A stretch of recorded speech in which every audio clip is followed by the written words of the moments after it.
প্রিয় ভাইয়ের আমার, ইসলামের কথা আমরা সবাই বলি। আজকে আমি বলতে চাই, নীল নদের পানি যেমন নীল না, সকল ইসলামই কিন্তু ইসলাম না। এটা আপনাদেরকে চিনতে হবে, জানতে হবে এবং বুঝতে হবে। আজকের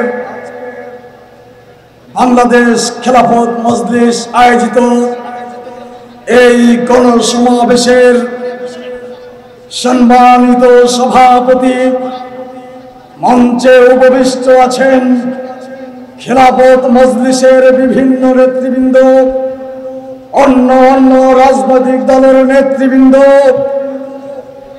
মঞ্চে উপবিষ্ট আছেন বৈষম্য বিরোধী আন্দোলন করতে গিয়ে যে ছাত্ররা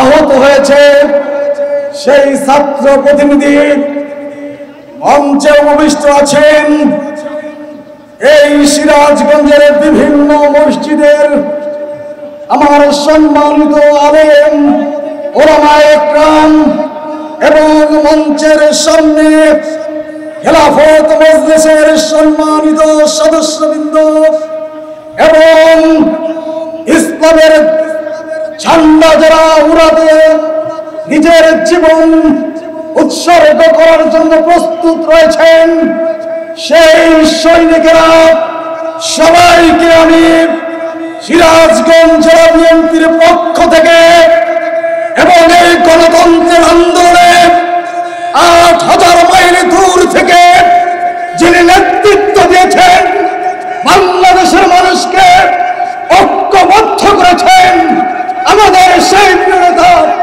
জনাব তারেক রহমানের পক্ষ থেকে সবাইকে অভিনন্দন এবং শুভেচ্ছা জানাই। প্রিয় ভাইরা, আজকের এই গণসমাবেশে যিনি প্রধান মেহমান, ওনার প্রতি আমার শ্রদ্ধা রয়েছে, ওনার প্রতি আমার সম্মান রয়েছে।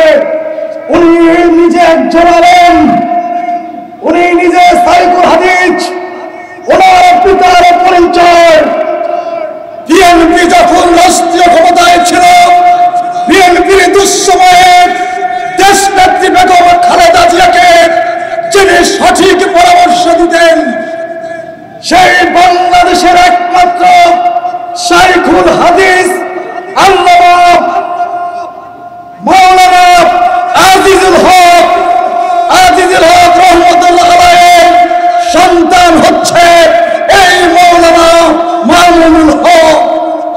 প্রিয় ভাইয়ের আমার, যে সাইকুল হাদিস মৃত্যুর আগ মুহূর্ত পর্যন্ত বুখারী শরীফ মানুষকে পড়িয়েছেন, সেই মাওলানা সাইকুল হাদিস আল্লামা আজিজুল হক রহমতুল্লাহ আলাইহির সন্তান মামুনুল হক সাহেব এই মঞ্চে দাঁড়িয়ে বক্তব্য দেওয়ার সুযোগ পায় আমি নিজেকে ধন্য মনে করছি। এবং আমার আল্লাহ যিনি আসমান সৃষ্টি করেছেন, যিনি জমিন সৃষ্টি করেছেন, যিনি রাজত্বের মালিক, যাকে খুশি রাজত্ব দিতে পারেন, যখন খুশি তখন রাজত্ব কেড়ে নিতে পারেন, সেই মহান আল্লাহর প্রতি আমি শুকরিয়া আদায় করছি। প্রিয় ভাইরা আমার, আজকে 4 পরিবারের 82 জন সদস্য, সেই 82 জন সদস্যের মধ্যেই 80 জন আল্লাহর কোরআনে কারীমের হাফেজ। সেই হাফেজ, কোরআনের হাফেজ 4 পরিবারের 82 জন সদস্যের মধ্যে 80 জন হচ্ছে কোরআনের হাফেজ। তার প্রতি আমি শ্রদ্ধা জ্ঞাপন করছি। প্রিয় ভাইয়ের আমার, ইসলামের কথা আমরা সবাই বলি। আজকে আমি বলতে চাই, নীল নদের পানি যেমন নীল না, সকল ইসলামই কিন্তু ইসলাম না। এটা আপনাদেরকে চিনতে হবে, জানতে হবে এবং বুঝতে হবে।